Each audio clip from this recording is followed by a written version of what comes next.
with Michelle Dubé and Ken Shaw. We had some very welcome sunny breaks earlier, but it is cold out there. Denise Andriacci, she's in for Anwar today.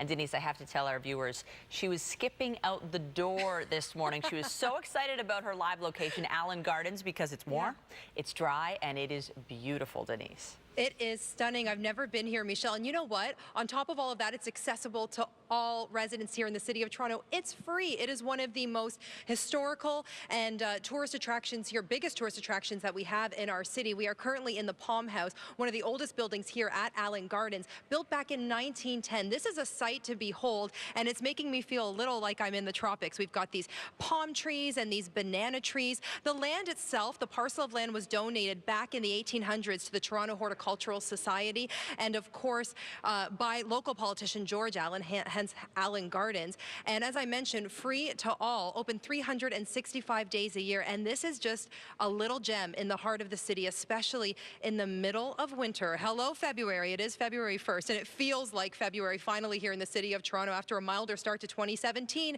We have cold temperatures and snow. So throughout the hour, we have more live from Allan Gardens, a lot to see, and we've even got a warmer, more humid room to head into as well. Plus, we'll take a full detailed look at your forecast. Back to you inside, Ken and Michelle. Thank you, Denise. Leslie is hard at work here at the Allan Gardens. Winter is coming out and spring is coming in.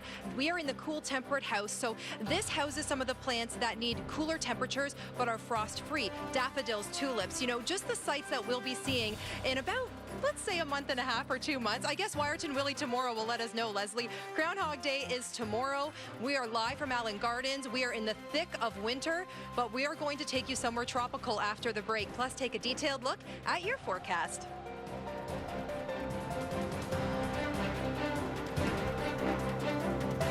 Going back to Allan Gardens and Denise Andriacci, and outside we're in positive territory. You know, it's still cool, it's still winter, but not too bad. But where you are, Denise, it's nice and warm, tropical even.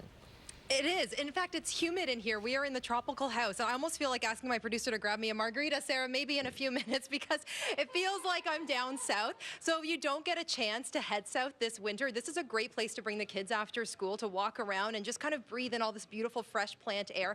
All the interesting plants in the tropical house, of course, bloom year-round. The temperatures in here are about 20 degrees. I mean, just look at the gorgeous scenery around. And then we've got some really cute turtles just down there enjoying the sun coming through these beautiful skylight windows. We have a lot to get to, a lot of information if you've never been down here. So we'll get to that in a moment. We're going to be speaking to supervisor here at Allan Gardens, Curtis Evoy, in just a moment. But let's talk about the weather. The contrast to this 20 degrees humid sunshine is the cold. The opposite of February weather is the tropical house, and I'm here with Curtis Evoy. Curtis, I have to say, before we get started on these beautiful orchids behind me, the amount of work that must go in here for Toronto residents to enjoy is pretty remarkable. It is, but it's a joy for all the gardeners to work here and myself. It's a fantastic job to come into every day.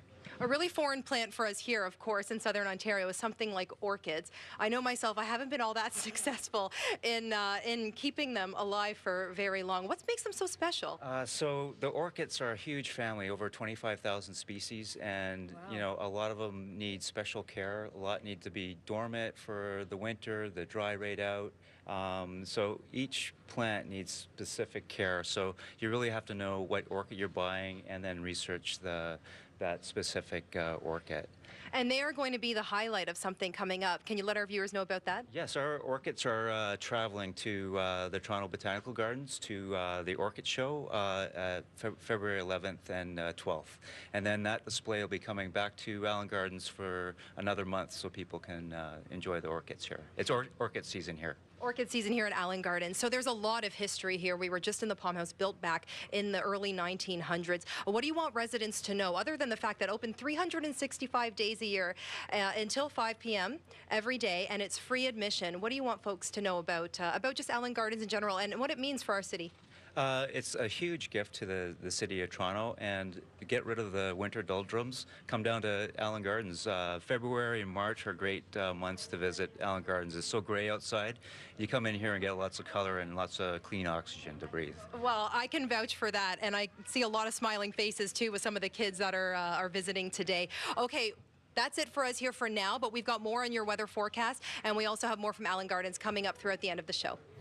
Back to Allan Gardens we go. Denise has one last look at your forecast. Take it away. Yeah, thank you so much. We were in the arid house, dry heat, right in front of these barrel cactuses, Michelle, which are almost extinct in the wild, but they are thriving here at Allan Gardens. 16,000 square feet of climate control here. Curtis, Evoy, thank you so much for having us here. A quick look at the forecast for tomorrow for Groundhog Day. It's still going to be cool, below seasonal, with a mix of sun and cloud and a risk of snow squalls.